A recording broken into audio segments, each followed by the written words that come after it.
Hi, I'm Ryan Anderson, Vice President of Global Research and Insights at Miller Knoll and host of Miller Knoll's podcast, Looking Forward, Conversations on the Future of Work. And you're listening to U.S. Modernist Radio.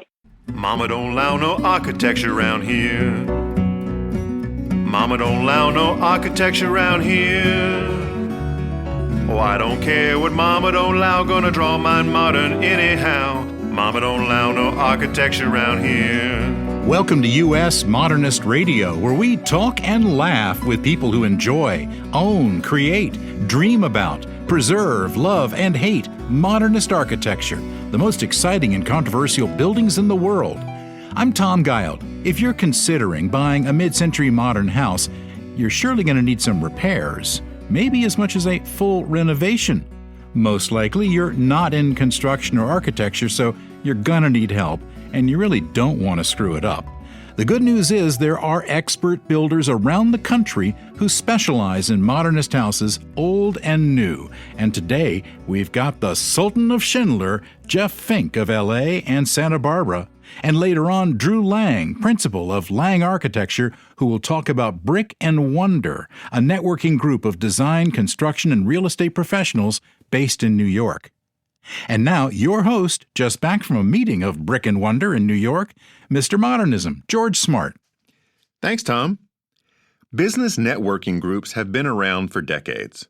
The basic model is 15 people, approximately, all from different non-competing types of businesses, who gather once a month, usually in the morning, have coffee and bagels, then try to help each other out with connections, resources, and useful tips. I've been in several of these over the years. Some groups have the membership wide open. You've got a venture capitalist, a cupcake shop owner, a realtor, an accountant, an influencer for shoes, anyone who wants to join as long as there's not a competitor already there. For some groups, the business referrals are incidental to the social connections, and that's okay too. It's tough to make new friends as an adult, and these groups are great for that. The sweet spot for me is a group where there's a tight focus around an industry. We all do different things, but the universe is much smaller than, say, a cupcake shop and a venture capitalist. Brick and Wonder is a new, invitation-only networking group based in New York, and it focuses on design, construction, and real estate. It's just a few years old and already has over 250 members.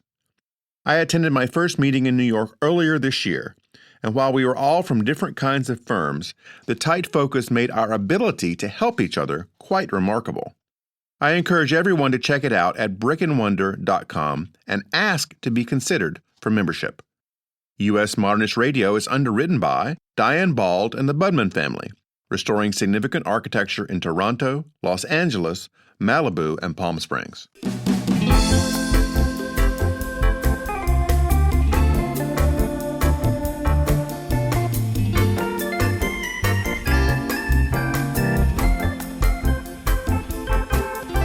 Virginia native Jeff Fink moved to California in 1984 to attend the graduate architecture program at UCLA. Nearly 4 decades later, he's the Obi-Wan Kenobi of modernist renovations. If you've got a famous modernist house, say a Schindler or a Neutra or a Koenig, you don't want to trust just anyone to fix it up. You don't call a stormtrooper when you need a Jedi. Right. We're mixing the metaphors up a little bit, but you get the idea. Jeff's famous for his careful and inspired restorations of Southern California's most iconic residential architecture, including 12 homes designed by Rudolf Schindler, who is the Qui-Gon Jinn to Jeff's Obi-Wan. Feel the force. Feel the force. In addition, Jeff has overseen the conversion of several historic buildings into boutique hotels, and he has designed his own homes, restaurants, and wineries in between. He's done many projects with past podcast guest and friend of the show, Barton Junkie. Welcome, Jeff. Thanks, guys. Appreciate it. Hey, Jeff, before you were an architect, you were a musician in Virginia. What did you play? Guitar, kind of in the rock vein, even though I'm late to the game in appreciating like George Strait and country music, because that's what was around me. And I probably just rejected that and went straight to rock and roll and R&B throughout and some sort of jazz fusion. And there was the punk rock era, which was really fun.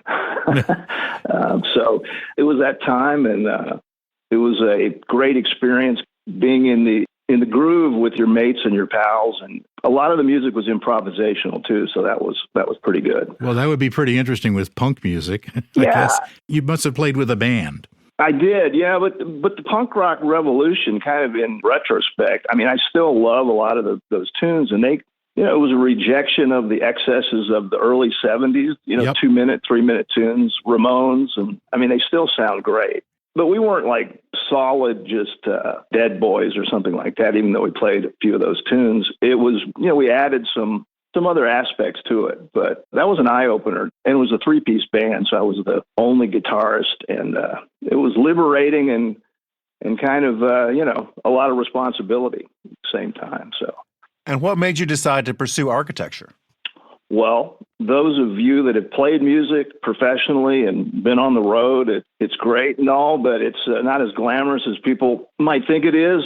And it's a pretty brutal existence unless you kind of hit the big time. So it was what can I do that would be creative and kind of satisfy the sort of hands-on and the, the mental aspect of it, kind of like music did, but making something. I had been a carpenter, my day gig, so not even really knowing anything about architecture school the whole way that was going to work. It's just, why not take a chance? So that's what happened. And you went out to UCLA and got your master's in architecture in the mid-'80s. And 2 of your first major projects out there were exhibitions that you put on Lautner and Schindler, right? Correct. The Lautner one was, as it turned out, really just enriching in so many ways because we were a rebellious class, and we were kind of, I think, frankly, disappointed in what our expectations were probably a bit too high for what we were going to get out of the program. But we were hungry, and Lautner was in our midst, and there were no books on him at that point. I mean, there was a skinny little nothing of a book, but he had not had the sort of the adulation as he has now. So it was a naivete. I reached out to him and I said, would you be interested in doing an exhibition of your work and a lecture? And he did. And it just opened up a door for me to kind of hang out with him later on. And I'd go and sit in his office and we just shoot the breeze and kind of riff like you're improvising. And he was such a creative guy. So I think that still lives with me, being able to sit across in his office with him and just hang out, no pressure, because he appreciated what we did, kind of bring him back into the conversation, I think. So that was really good. And Schindler was the result of Lionel March, who was the architecture program head at the time, who introduced a lot of the students to Schindler, and he got a lot of free labor in some of the books that he and Judith did. But it was great. I kind of fell in love with Schindler at that point as well. What was it about Schindler that was so compelling for you? Well, I didn't really know at the time because I kind of BS'd my way into the program. I didn't get into the school the first application. I think my portfolio needed help, and I was able to look at the submittals, that were accepted. But what I had said was I wanted to move to LA because I grew up in Virginia with brick architecture that didn't really seem very interesting at the time. And I wanted to be in a modern setting. And so I said, I want to be in LA with all these modern buildings and yada, yada. I didn't really know. I just knew that there were more there than there were in Virginia. So Schindler was the one that kind of really opened it up for me. And it allowed me to understand it more through his eyes. And I think what's carried through is that he didn't really repeat himself in the way that a lot of modernists might be, not accused, but they might fall into that. He looked at every project as kind of a new beginning. And that certainly continues to inspire me.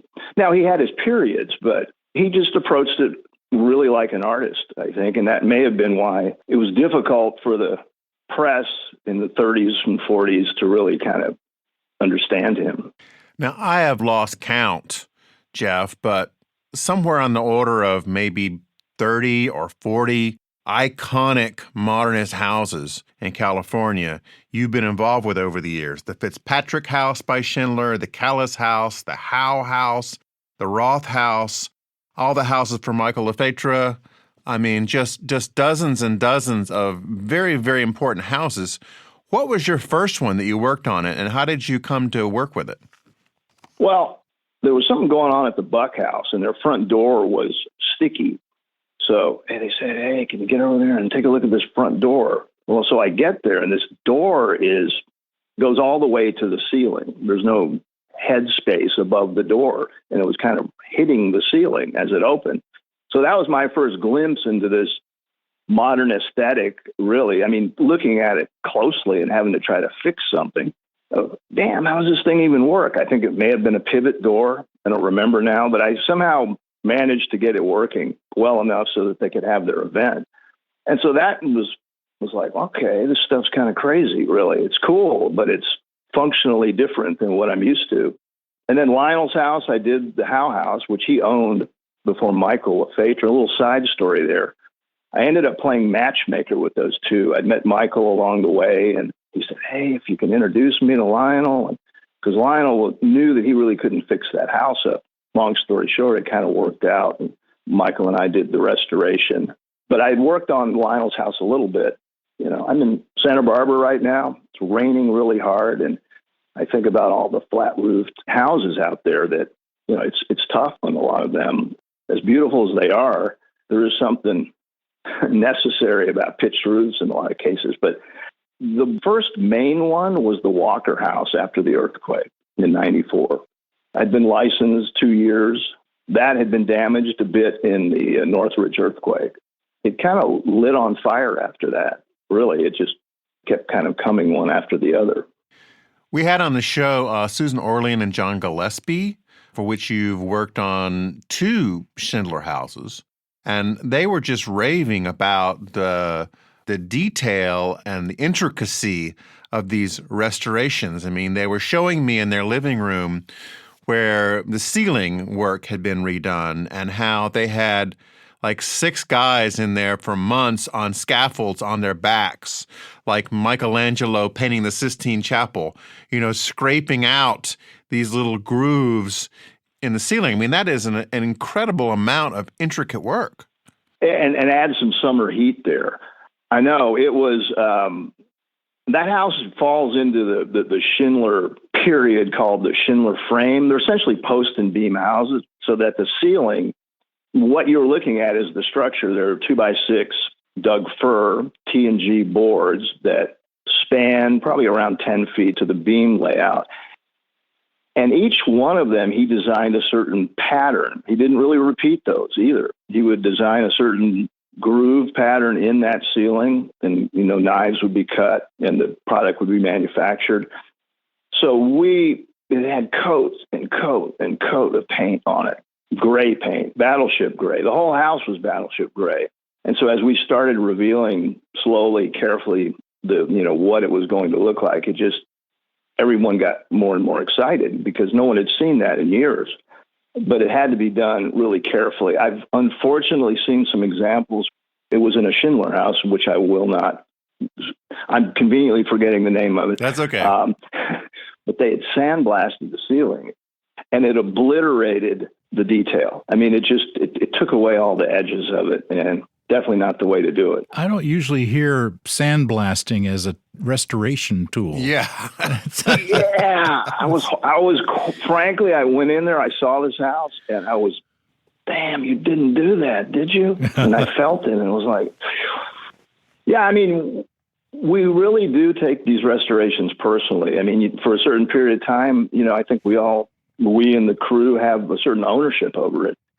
And with clients like John and Susie, I mean, that was such a labor of love. I mean, it took time. It cost more than everybody thought, but the end result was just fantastic. And thanks to them for allowing it to happen.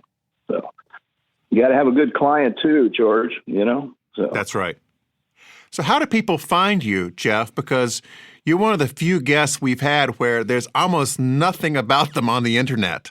I know. Why is that? I just Sorry. And in fact, Kelly, what did she say? Your associate. She said, congratulations on your minimal online footprint. I said, damn, okay, I guess Yeah, there ought to be an done that award, well. like a green ribbon. Yeah, you're like a spy, Jeff. Right. I don't know. I mean, I just kept getting these jobs, and I didn't. It's not like I looked for them. They kind of happened when it was appropriate for them to happen. And I did crack up when you said the Obi-Wan Kenobi. I had to review I remembered he's like the dude in Star Wars that was the guy who appear from time to time, but the guy everybody goes to, Right. when they're in trouble. Alec Guinness. Yeah. That did crack me up because it is kind of like that. I didn't plan it. In fact, frankly, I did not plan to do this. The Walker House happened after the earthquake, and it was like, okay, yeah, it's a kind of an interesting Schindler. Let's do it. Not really knowing I hadn't done one fully before, and the client was not the client that we have now. It was all an insurance job, so there was limited money. So it's pretty much word of mouth, George, the old do a good job. And in a way, that's okay for these restorations. I don't necessarily want to just beat the pavement trying to do it. I think the ones that we've gotten have been the ones that we should have gotten. And it's been that way for 30 years.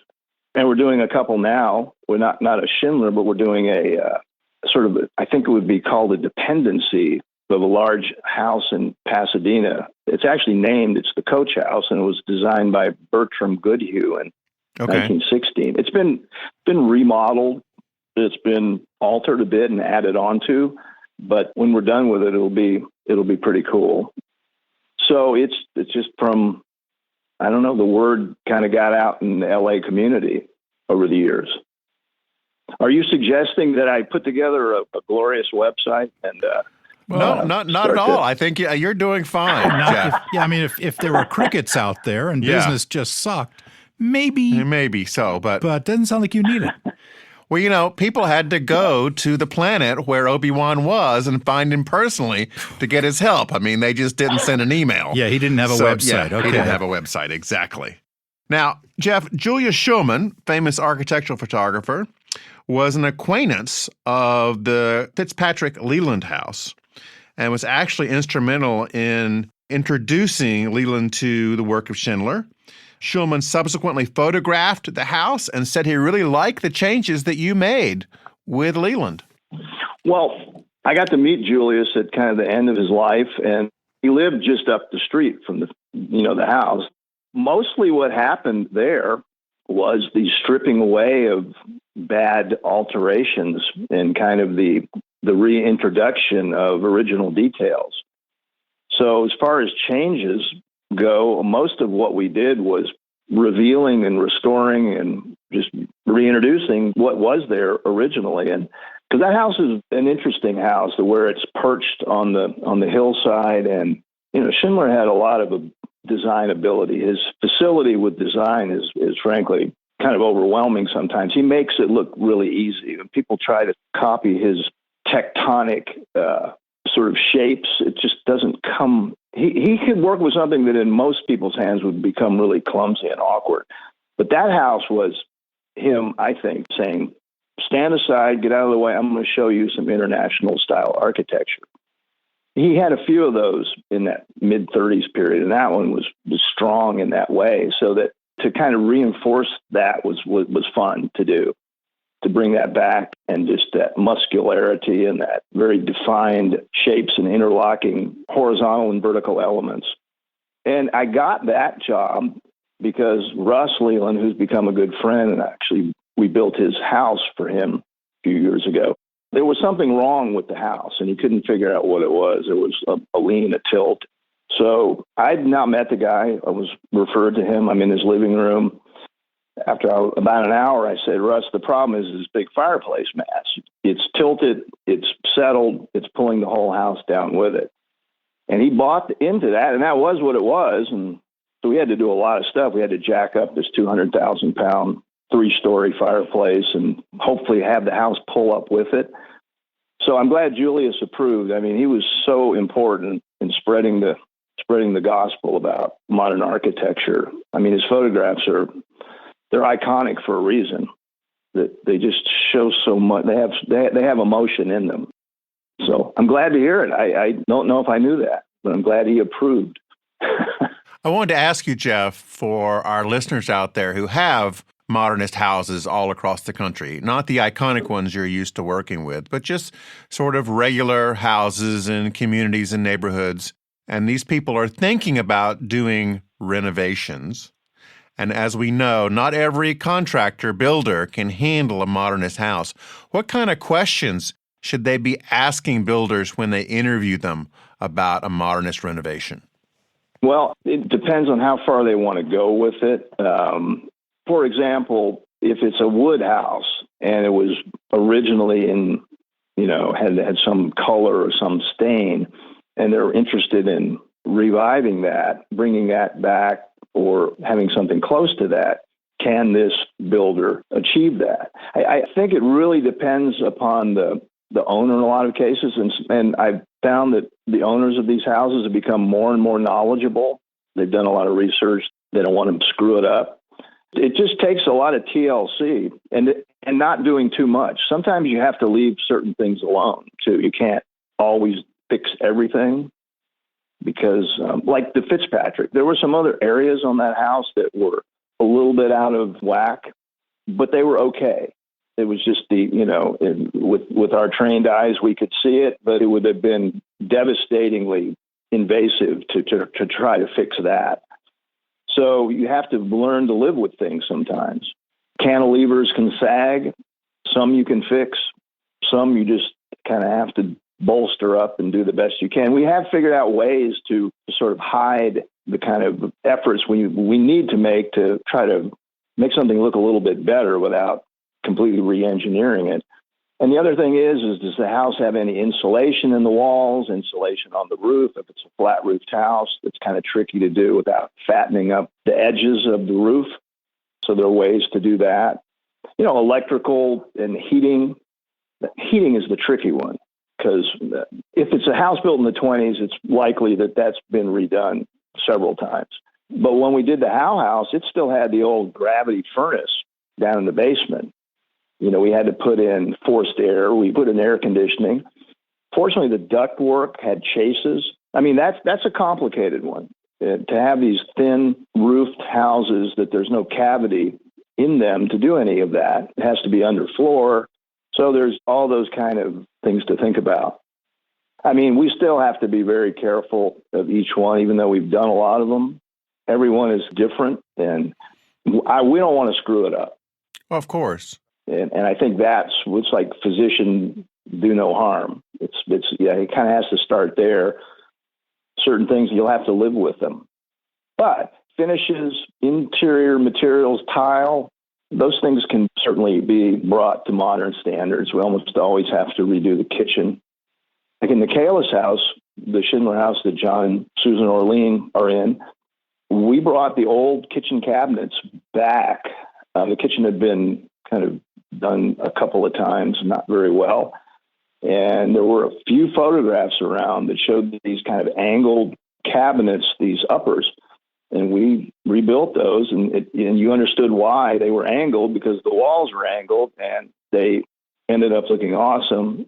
So you can do new things in these old houses. You have to in a lot of cases, but the good restorers are able to make it not be about that. You're able to do the work, but it all fits within the architectural integrity. And not, as Michael Lefetra and I used to say, we don't want to make it too shiny. Right. That's right.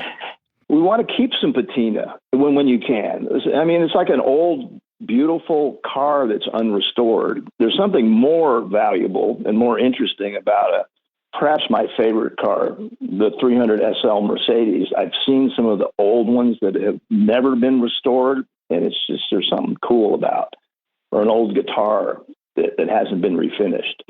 So sometimes you want that in these houses too. You want the original elements just to maybe clean them up a bit. Well, you want the car to run. Yeah. You want the guitar to play. That's right. That's right. But you want to keep it looking the way it was. In some manner. Yeah, and again, I speak about the Kalis house a lot. It's a house that I like to take people to see because A, John and Susie are so hospitable, and B, because it's just really a beautiful environment that Schindler created and that we brought back. But it's not too shiny, even though it's really cool and we touched every surface of that house. But we were careful on the ceiling. The finish was just a light sheen. It was not too glossy. Things like that, just so that it feels appropriate. Jeff has worked on many Schindler projects, including the Walker House, Yates Studio, Roth, Gold, Fitzpatrick, South Hall, Wolf, Kalis, Howe, Buck, Drost, and Pueblo Ribera. You can see all of these houses in our Schindler archive, which is at usmodernist.org/Schindler. Thank you so much, Obi-Wan, for joining us from the planet Tatooine. I really appreciate you all reaching out. I'll go back and tend to my affairs on my planet here. Okay. Thank you. All right. Thanks. Thanks a lot. That was my conversation with builder Jeff Fink. A graduate of Yale and a New Orleans native, architect Drew Lang is the principal of Lang Architecture. Drew is also the founder of Brick and Wonder, a New York-based national organization that seeks to connect real estate and design professionals to share knowledge and resources, execute projects, and advance in professional and personal development. With monthly events that range from parties in great New York buildings to smaller meetings on themes of personal and professional development, Brick and Wonder is becoming another important hub for the design industry. Here's George's conversation with founder and New Balance aficionado, Drew Lang. Drew, before we start talking about Brick and Wonder, tell me, how many pairs of New Balance 574s do you have? At any given time, I have 6 pair. 6 pairs? Yeah. So, some of them are bright colors, and I only pull them out every once in a while. Special occasion. They drive my wife crazy.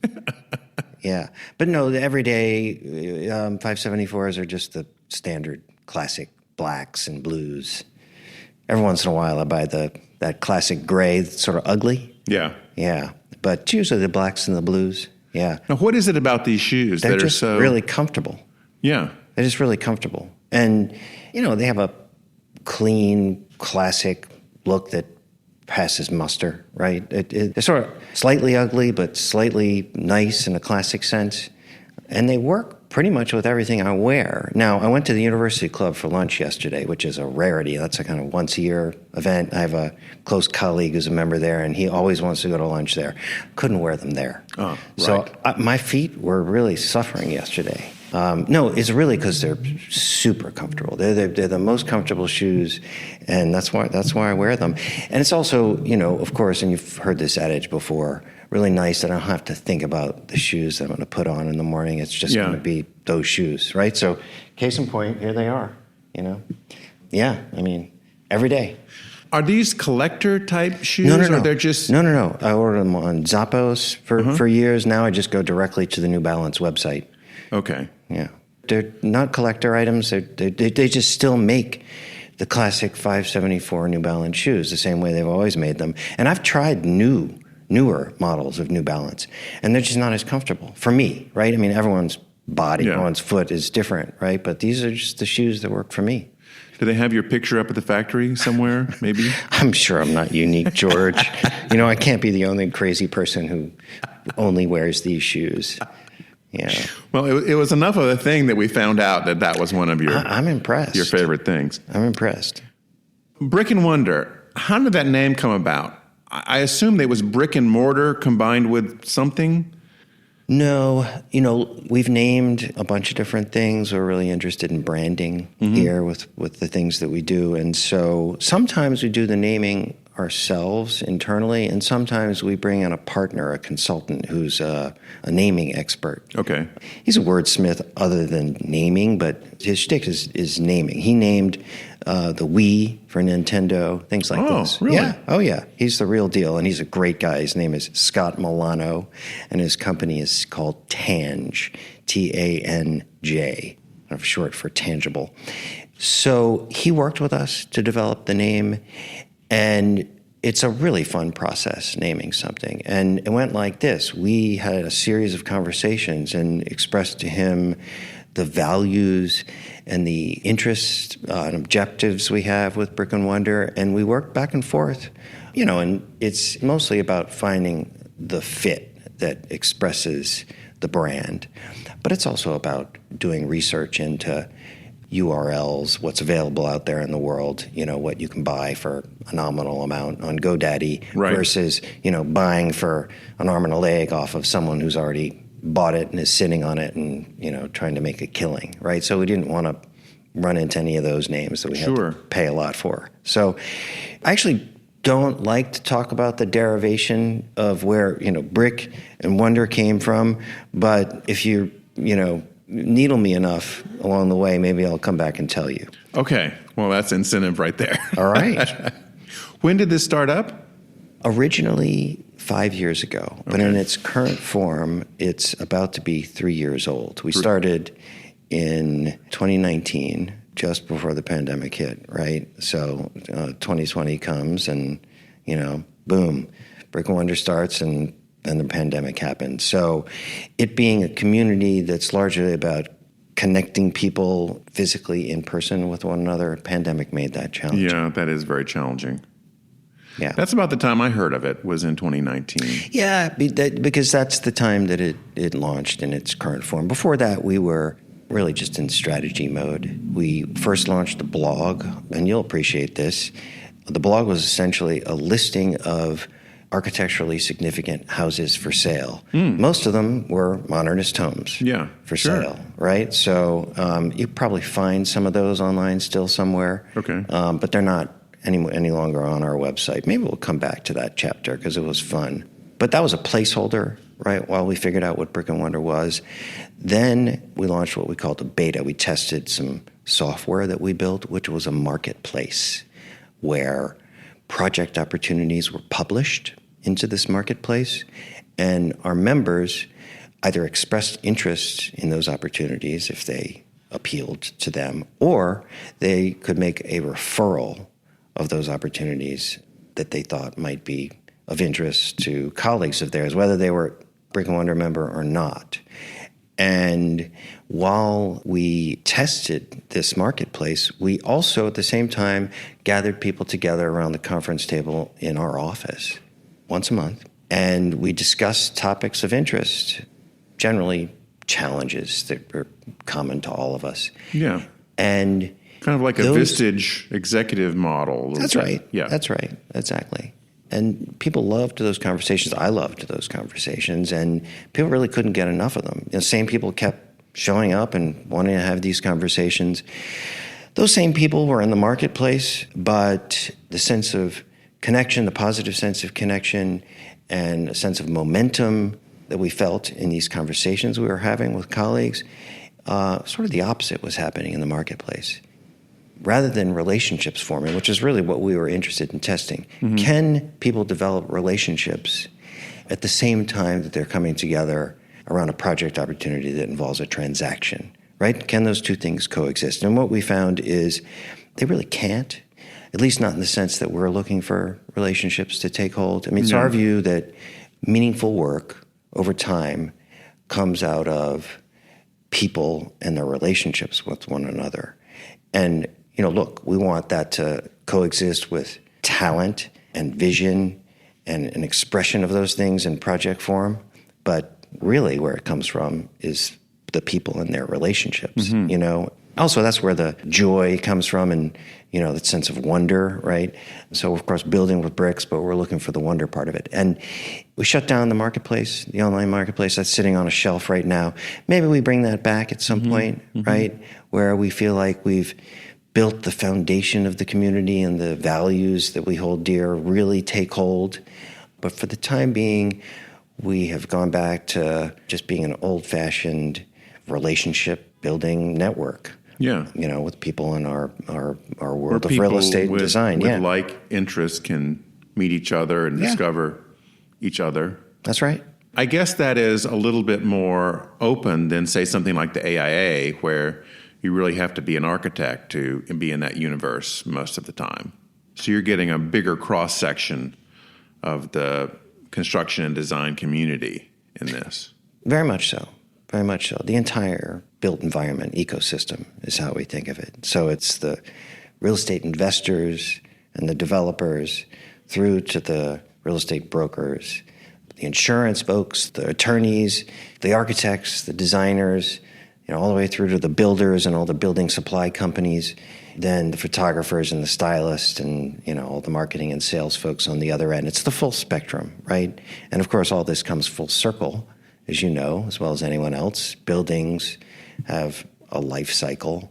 And so we want Brick and Wonder and all the people involved to be part of this continuum together, right? So that's the vision, right? And like I said, it's based in relationships with, very intentionally, this cross-section of our industry, not just architects or not just the graphic designers in the case of the AIGA or, right. There's a Landscape Architect Association. ASLA and right. everybody. There's right. an association right. for everything. Right, right. So we're a little different. How do people become a part of Brick and Wonder? Usually people find out about it through other members. That's the way growth happens. Mm-hmm. Sometimes people find us and they just reach out. In a couple cases, I've been on a podcast here and there, and they learn about it that way and reach out. But we're largely under the radar. That's going to change a little bit next year. We're going to start testing the waters with a little bit of advertising. Mm-hmm. Maybe we can talk to you about some strategic planning, since that's your expertise, right? And we're going to open ourselves up a little bit more. Okay.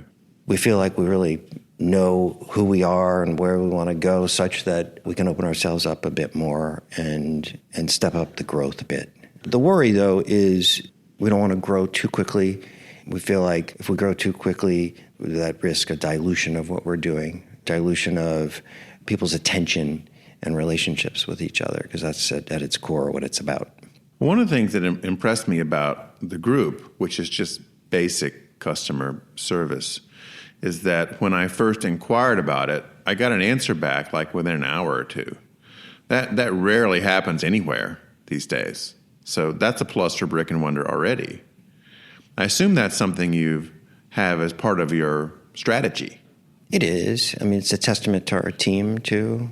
Ed Thompson in particular, who's worked with us and who's the director of Brick and Wonder, is a big believer in what we do and has an ethos such that he knows the value of responsiveness, mm-hmm. and he knows that people appreciate that. Anytime he feels like he's starting to be spread too thin, he gets worried, right? Because he really cares about the members, as do I and all the other team members. And so we always want that to be the case, right? We always want to be able to feel like we have the time and the attention to be able to reach out to our members, especially when they're reaching out to us. And that includes the new inquiries that come in, like the one you made. Mm-hmm. Most of your members are here in New York? About 80% of the membership is based in the New York area. Okay. Which of course makes sense. That's where we are. That's where we started it. But the vision long-term is to grow geographically across the U.S. and globally. I just had this thought the other day. There ought to be a Brick and Wonder bus. I could see great graphics along the side, one of those wraparound things, and have the Brick and Wonder bus tour. I love that. Yeah. I love that. But some Brick and Wonder pop-ups. We could buy an old yellow school bus. Apparently the Warby Parker team did this. When they first launched their stores, this is how they did it. They bought a school bus, which you can buy pretty cheap. They have to retire these school buses after they drive a certain number of miles, right? Yeah. So sure, we could do this with Brick and Wonder. We could have a Brick and Wonder tour. I'm sure you could help out with that too, right? We go tour some great modernist homes and all sorts of other things. So yeah, I love that idea. And how can people contact you? What's the website? brickandwonder.com. BRICKAND WONDER.com. There you go. Thank you, Drew. Pleasure to talk to you. Very nice talking to you, George. Thanks for listening. U.S. Modernist Radio is underwritten by Diane Bald and the Budman family, restoring significant architecture in Toronto, Los Angeles, Malibu, and Palm Springs.